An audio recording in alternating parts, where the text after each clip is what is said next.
Gloves, a mask and a protective suit. These doctors are putting on their armour as they fight the deadly Ebola virus. The Red Cross Hospital in Kenema, in the southeast of Sierra Leone, has 148 local employees and a dozen foreign volunteers. The doctors that come from abroad are here for a maximum of 4 to 5 weeks to avoid exhaustion. We are all delegates with the Red Cross since many, many years, and we worked in natural disasters and in wars. So we know how to work under these very limited conditions.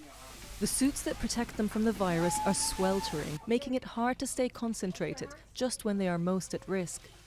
After an hour treating patients, the hardest is still to come: taking off the protective gear without touching it. It can take up to 20 minutes to remove the suit slowly and carefully.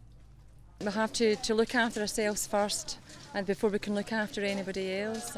So that's very important to make sure you drink and that you put on the protective equipment properly and that you take it off properly, and it's very important to look after yourself. Despite the medical workers' best efforts, death surrounds them on a daily basis. It's emotionally exhausting, even for the most experienced of volunteers.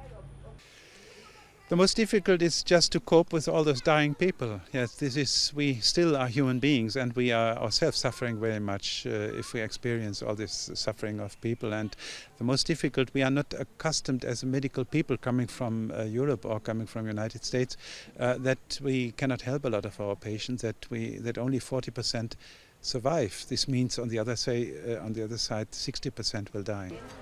Faced with these unfavourable odds, the medical personnel try to relieve their patients' suffering.